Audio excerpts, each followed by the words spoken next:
Puji Tuhan, Shalom. Masih dengan seri khotbah persiapan kematian.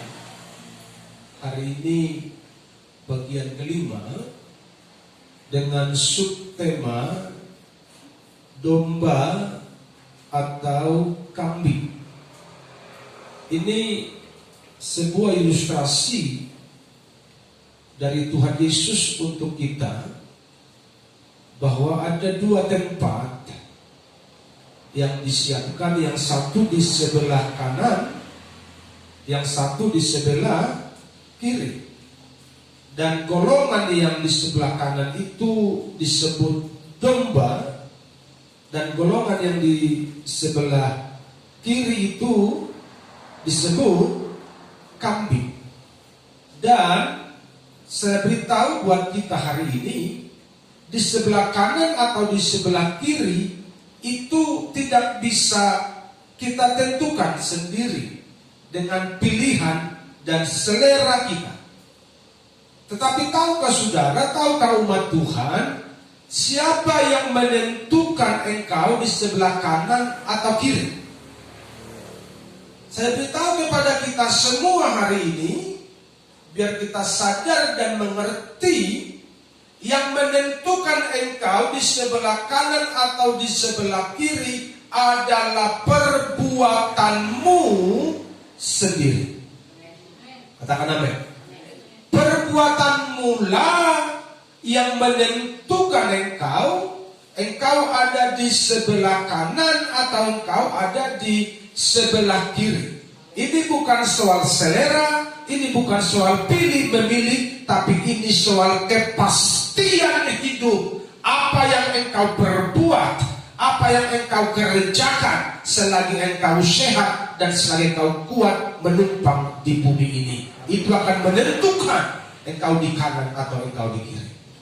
Matius pasalnya yang ke-25, mulai ayatnya yang ke-31. Apabila anak manusia datang dalam kemuliaannya dan semua malaikat bersama-sama dengan dia, maka ia akan bersemayam di atas tahta kemuliaannya. Lalu semua bangsa akan dikumpulkan di hadapannya. Ingat, semua bangsa. Dan ia akan memisahkan mereka seorang daripada seorang, sama seperti gembala memisahkan domba dari kambing. Dan ia akan menempatkan domba-domba di sebelah kanannya dan kambing-kambing di sebelah kirinya. Dan raja itu akan berkata kepada mereka yang di sebelah kanannya, mari, hai kamu yang diberkati oleh Bapakku, terimalah kerajaan yang telah disediakan bagimu sejak dunia dijadikan. Sebab ketika aku lapar, kamu memberi aku makan. Ketika aku haus, kamu memberi aku minum. Ketika aku seorang asing, kamu memberi aku tumpangan. Ketika aku telanjang, kamu beri aku pakaian. Ketika aku sakit, kamu melawat aku. Ketika aku dalam penjara, kamu mengunjungi aku. Maka orang-orang benar itu akan menjawab dia, katanya Tuhan, bila mana kami melihat engkau lapar dan kami memberi engkau makan, atau haus dan kami memberi engkau minum? Bila mana kami melihat engkau sebagai orang asing dan kami memberi engkau tumpangan, atau telanjang dan kami beri engkau pakaian? Bila mana kami melihat engkau sakit atau dalam penjara dan kami mengunjungi engkau? Dan raja itu akan menjawab mereka, aku berkata kepadamu, sesungguhnya segala sesuatu yang kamu lakukan untuk salah seorang dari saudaraku yang paling hina ini, kamu telah melakukannya untuk aku. Dan ia akan berkata juga kepada mereka yang di sebelah kirinya, enyahlah dari hadapanku, hai kamu orang-orang terkutuk, enyahlah ke dalam api yang kekal yang telah sedia untuk iblis dan malaikat-malaikatnya. Sebab ketika aku lapar, kamu tidak memberi aku makan. Ketika aku haus, kamu tidak memberi aku minum. Ketika aku seorang asing, kamu tidak memberi aku tumpangan. Ketika aku telanjang, kamu tidak memberi aku pakaian. Ketika aku sakit dan dalam penjara, kamu tidak melawat aku. Lalu mereka pun akan menjawab, dia katanya, Tuhan, bila mana kami melihat engkau lapar atau haus, atau sebagai orang asing, atau telanjang atau sakit, atau dalam penjara, dan kami tidak melayani engkau. Maka ia akan menjawab mereka, aku berkata kepadamu sesungguhnya, segala sesuatu yang tidak kamu lakukan untuk salah seorang dari yang paling hina ini, kamu tidak melakukannya juga untuk aku. Terakhir, dan mereka ini akan masuk ke tempat siksaan yang kekal, tetapi orang benar ke dalam hidup yang kekal. Pertanyaannya, saudara mau di tempat yang kekal? Ada dua yang kekal, perapian yang kekal atau surga yang kekal. Surga yang kekal, amin.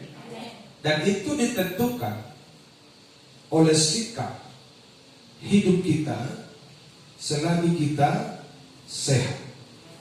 Amin. Amin. Karena bila saatnya nanti ku tak berdaya lagi, hidup ini sudah jadi berkat.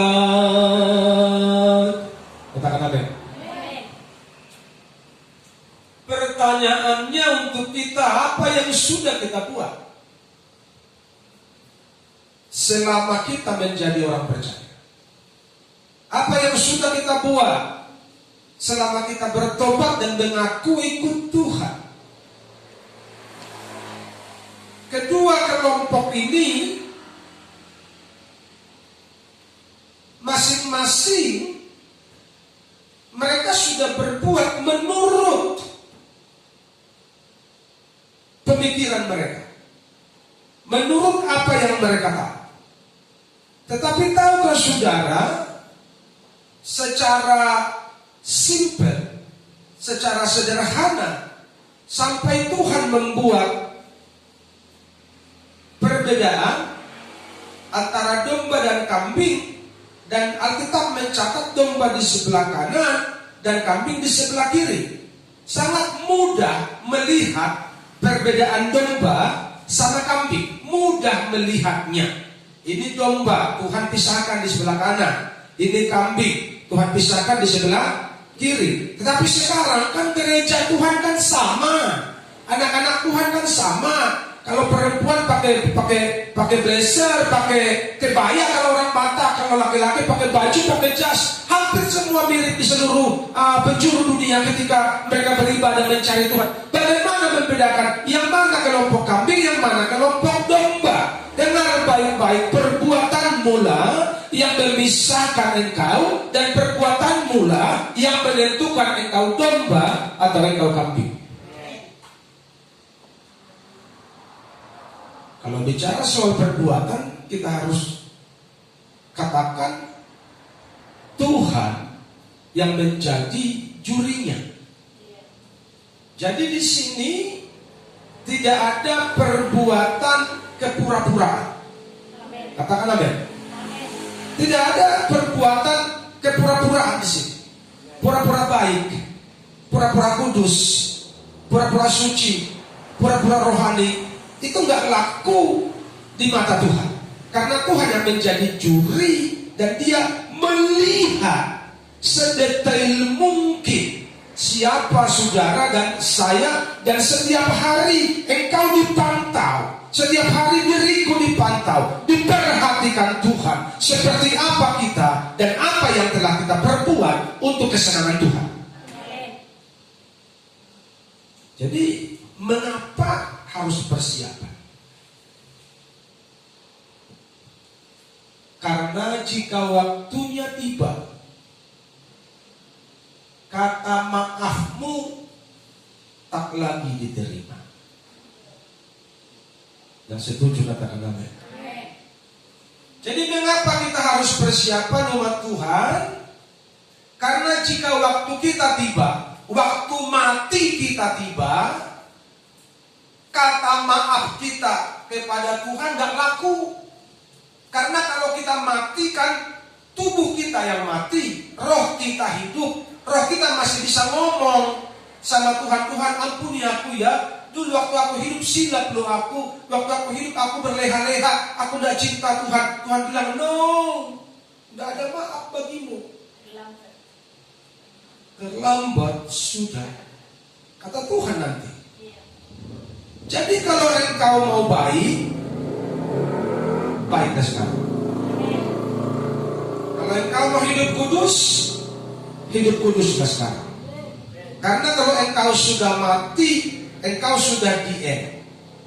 Tidak ada api penyucian, api apapun namanya tidak ada lagi sana. Itu semua pemalsuan Alkitab, pemalsuan firman. Yang pasti kalau kita sudah mati, hanya tinggal penghakiman, pertanggungjawaban kita kepada Tuhan. Haleluya. Itu kebenaran yang original.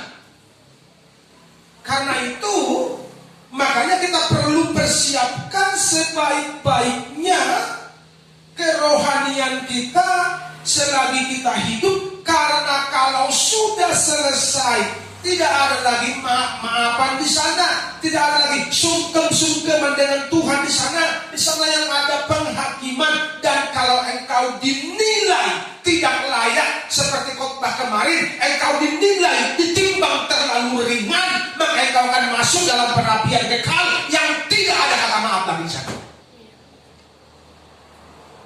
Jadi gereja Tuhan perhatikan baik-baik. Jangan bersandiwara menjadi seorang Kristen, karena Tuhan adil dalam hukumnya.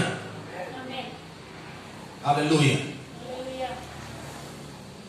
Lalu mereka pun akan menjawab dia.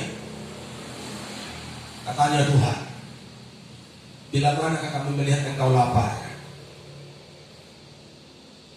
atau haus, atau sebagai orang asing, atau telanjang, atau sakit, atau dalam penjara, dan kami tidak melayani engkau. Pertanyaan yang perlu kita renungkan bersama. Bila mana? Kalau Tuhan nongol di muka kita sih, jangankan kasih makan, rumah kita pun kita kasih, namanya Tuhan nampak di depan kita. Betul apa salah? Masalahnya kan ini tidak kelihatan, sehingga egoisme manusia sering timbul. Saudara masih ingat khotbah beberapa minggu lalu tentang sama peristiwa kematian Lazarus dan orang kaya yang miskin? Kalau Tuhan yang nongol, Tuhan yang berdiri di pintu orang kaya itu, pasti orang kaya itu menyambutnya dengan sukacita. Betul apa salah? Tapi kan yang Tuhan kirimkan Lazarus. Betul enggak? Saudara mengerti maksud saya?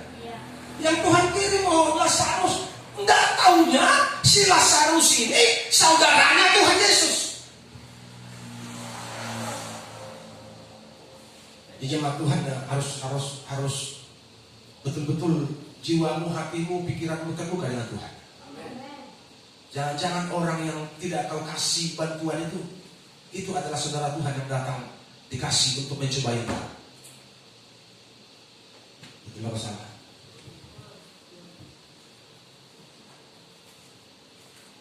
Pada waktu itu kita menolak, tidak tahunya itu sengaja Tuhan ini. Aku mau tes dulu hatimu. Kamu punya kasih enggak? Datanglah Eda kita, Eda.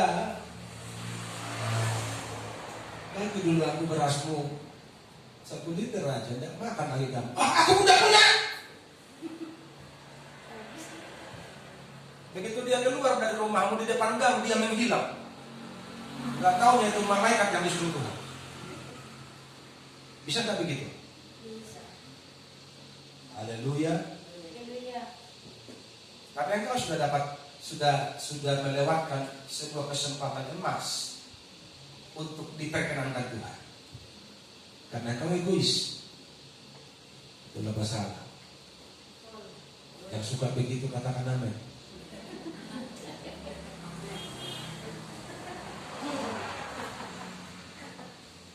Haleluya. Jadi ini setiap hari. Bukan soal besar kecil, tapi ini soal sikap hati kita. Kalau orang-orang yang egois, mereka akan ada di kelompok yang di sebelah kiri, dan mereka juga bertanya, Tuhan kapan sih? Betul enggak? Kapan sih kami lihat engkau? Kalau Tuhan nongol mah, bila ngomong segala macam dipotongin sama Tuhan dikasih. Ini loh, yang terbaik loh, namanya Tuhan datang. Ini kan yang datang pengemis, yang datang keluarga kita yang miskin, gitu loh. Datang dari kampung, dari tempat becek, sendalnya pun kotor. Kita punya mobil bagus, dia mau numpang kita kasih kan? Untung kita belum bermobil kan? Kalau kita punya mobil bagus, ada orang gembel yang menumpang, kita mikir-mikir, mobil gua bau nanti. Manusia mah cenderungnya begitu. Kenapa salah?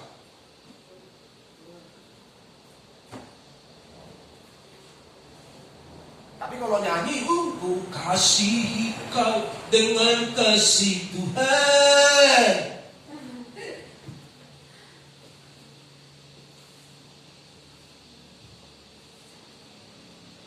Makanya Tuhan bilang, aku jijik dengan penyembahanmu. Karena engkau bersandiwara, pura-pura tulus engkau di gereja. Ku kasihi kau. Simbolis semua ini.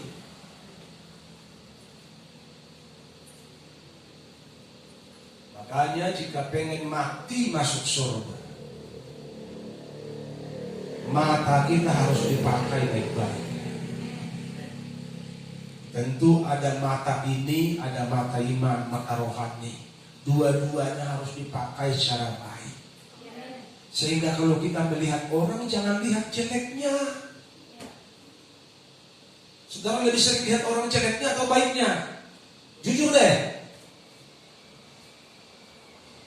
Kita kan lebih sering lihat orang kan jeleknya, udah baik, dia udah 90% baik, yang 10% yang jelek itu yang kita omongin. Coba dulu ke depan ini, omongin baiknya orang deh, jangan jeleknya. Lu ngomongin jeleknya pun gak untung kok. Itu lepasan.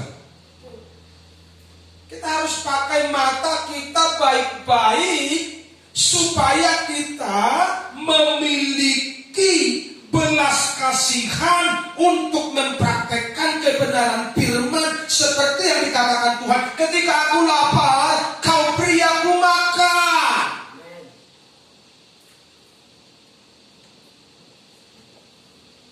Kalau kita punya mata yang sungguh-sungguh diurapi Tuhan, kita akan mengerti kapan kita harus membantu, kapan kita harus memberi. Kita akan mengerti itu karena Roh Kudus akan mengajari kita. Tapi kalau kita tidak punya mata yang terbuka, tidak punya iman yang terbuka dengan Tuhan, kita akan sibuk seperti golongan kambing ini. Mereka akan jingkrak-jingkrak memuji Tuhan, mereka akan bersemangat memuji Tuhan, mereka akan berbahasa roh memuji Tuhan. Tapi begitu keluar pulang dari gereja kepada kehidupannya hari-hari, dia akan bilang lulu kue-kue. Datang orang minta bantuan, dia bilang emang uang turun dari surga, ini gua cari. Makanya dia tanya juga, Tuhan kapan sih kau lapar kami lihat? Kan begitu. Kapan sih kau telanjang? Padahal di rumahnya banyak kali pakaian bekas, 3 lemari pakaian bekas di rumahnya.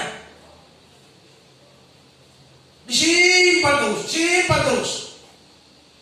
Tiap bulan beli baju baru, pakaian bekas, tidak pernah digeser ya. Penuh jadi juga rumahnya saking banyak uangnya. Tapi melihat orang miskin, melihat orang kekurangan, matanya tertutup. Tapi kalau nyanyi, ku kasihi kau dengan kasih Tuhan, kulihat di wajahmu kerelu, begitu ya? Bukan kulihat di wajahmu kemuliaan apa? Kemuliaan raja. Bukan itu yang dia. Kulihat di matamu muka orang miskin lu. Itu pikirannya. Saudara begitu enggak? Haleluya. Makanya kamu harus bercahaya supaya tidak nampak orang miskin. Saya ulangi ya. Saya ulangi. Mukamu harus bercahaya supaya nggak nampak wajah orang miskin. Kalau dekat dengan Tuhan, muka bisa bercahaya. Pasti bercahaya. Haleluya. Sehingga nggak nampak. Nah, kita anak Tuhan. Kita bukan mental-mental pengemis. Memang Alkitab bilang kita harus membantu. Tetapi Alkitab juga bilang lebih berbahagia menerima. Memberi daripada menerima.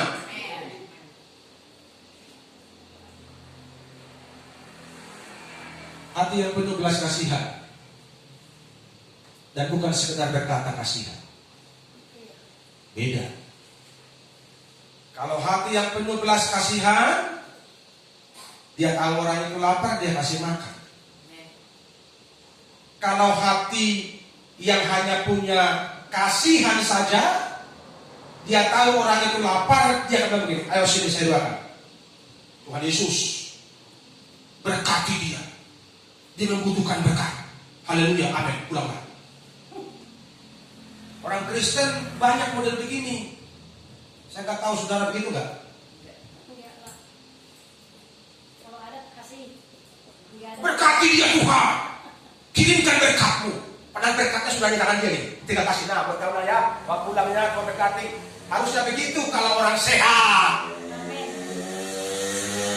Ada banyak orang Kristen nggak sehat hari ini. Pura-pura sehat, pura-pura rohani, memakai nama Tuhan. Harusnya bukan kita pakai nama Tuhan, kita yang dipakai Tuhan. Bukan kita pakai nama Tuhan.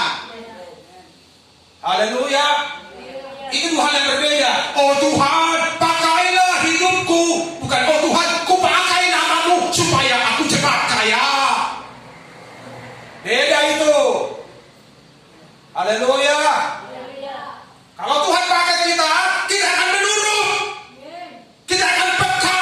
Begitu ada orang membutuhkan, kita langsung buka dompet. Kita perlu doa sama orang itu. Tuhan berkati dia. Orang uang ada sama lu. Belagu kali jadi orang Kristen. Yang begini yang Tuhan muak. Haleluya. Dididik doa, dididik doa, dididik doa. Bukan doa yang perlu bro. Dompetmu buka. Haleluya. Ini doakan. Doakan.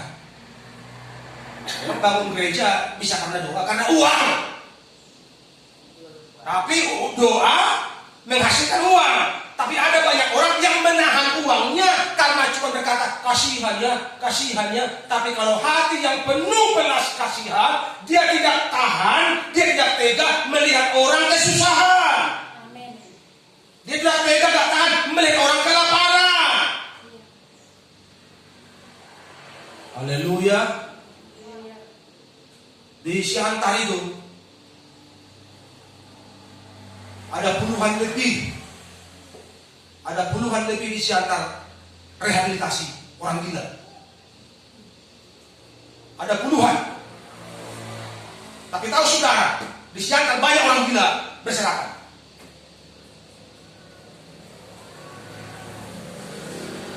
Kalau begitu rehabilitasi buat siapa? Buat orang yang bisa bayar.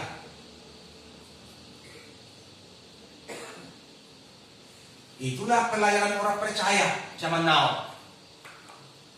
Banyak orang punya rehabilitasi kaya miliaran asetnya. Tapi orang gila di luar sana terserahkan masa bodoh. Tapi pengennya masuk surga. Saudara jangan begitu ya. Kita mau yang lurus-lurus aja.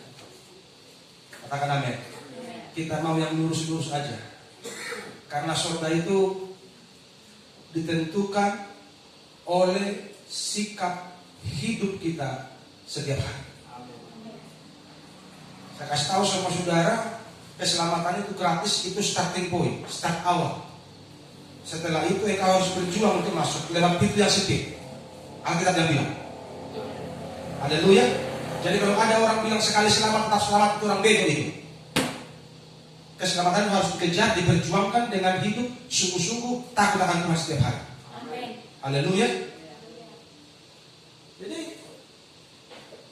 ayat 46. Dan mereka ini akan masuk kemana? Ke dalam siksaan yang kekal.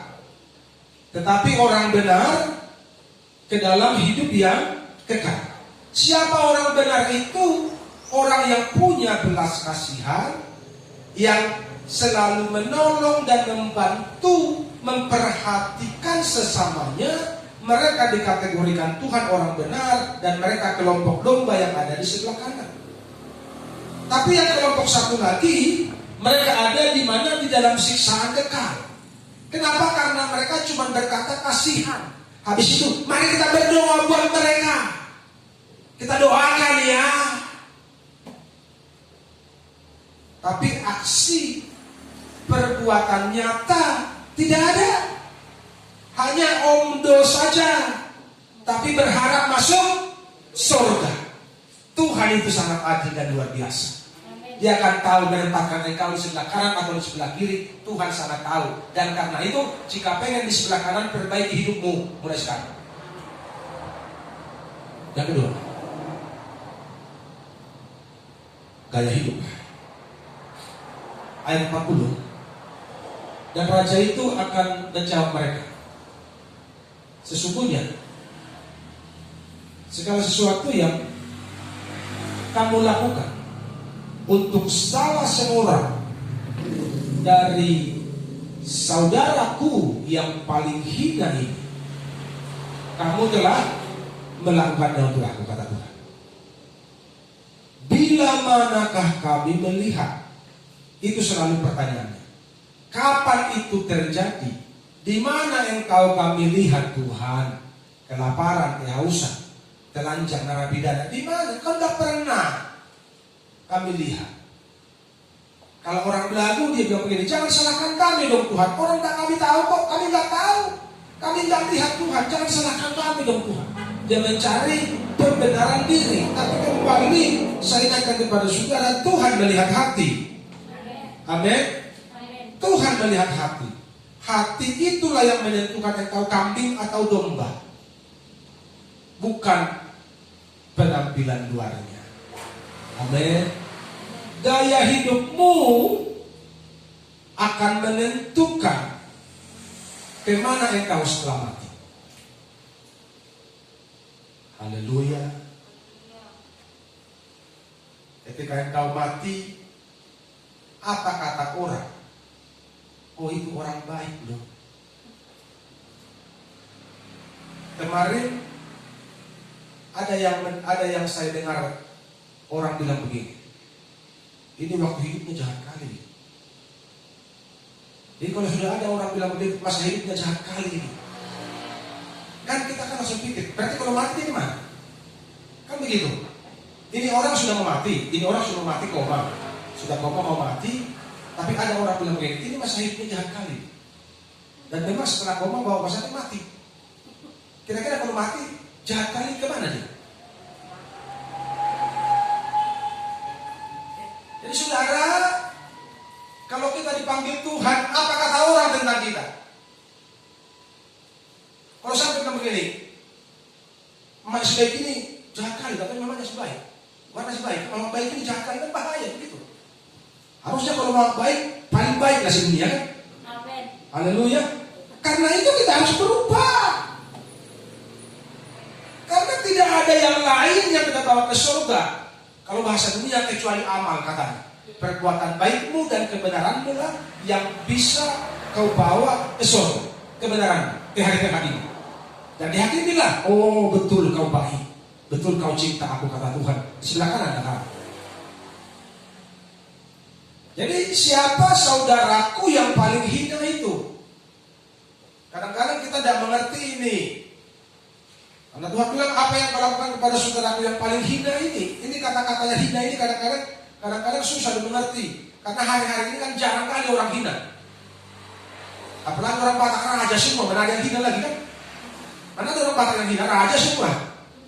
Mau kere, mau bokek, mau kaya, mau parlete, pokoknya semua raja. Nggak ada yang hina lagi. Jadi susah membedakan mana yang hina. Siapa saudaraku yang paling hina ini? Alkitab bilang dalam Lukas pasal 8 ayat 21. Ketika itu banyak orang datang mengerumuni Tuhan, Yesus dia mengajar. Terus ada beberapa murid yang ngomong, saudaranya kasih tahu sama guru, ada keluarganya datang, ada saudaranya datang.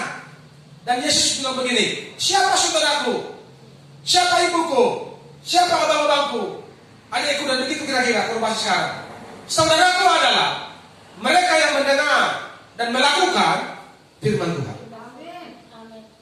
Haleluya. Jadi kalau begitu, siapa saudara Tuhan yang paling hina itu?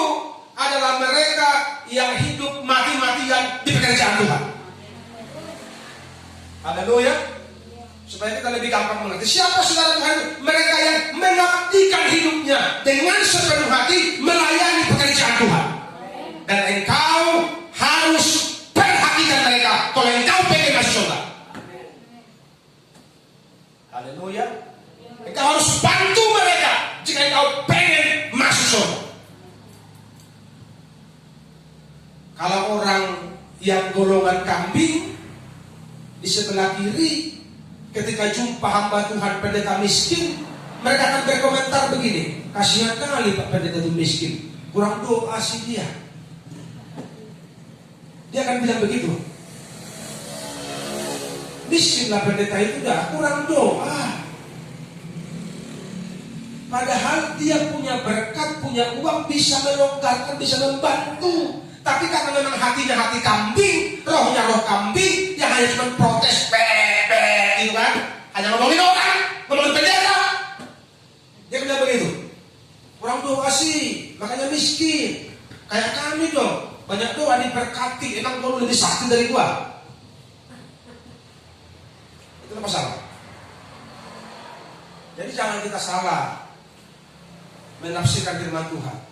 Karena kalau engkau salah menafsirkan, engkau akan sesat, perilakumu akan sesat, ujungmu jadi maut. Haleluya. Jadi mari kita terus belajar supaya kita tidak tersesat oleh egoisme kita pribadi.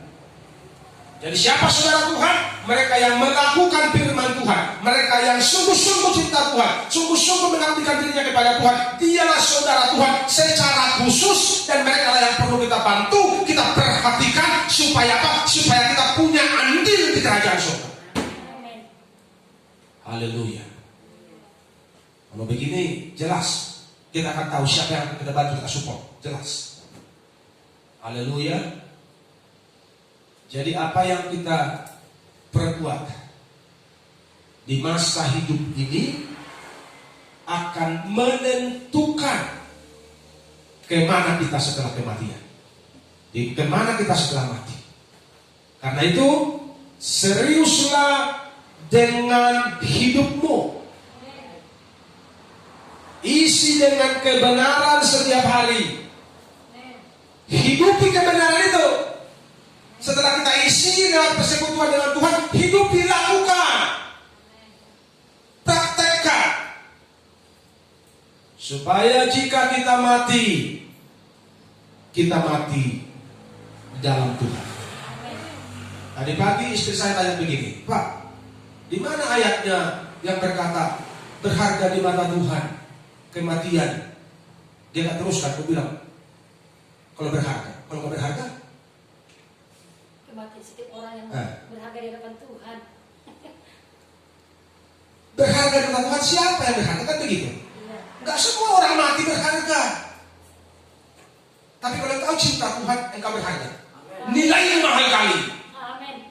Bukan semua orang Kristen. Iya. Tapi orang yang cinta Tuhan, yang takut Tuhan, orang itu yang berharga kematiannya di hadapan Tuhan. Disiapkanlah tempat di surga sonamani, inganan nasun dengali. Itu tempatmu kalau engkau cinta Tuhan setiap hari. Amin.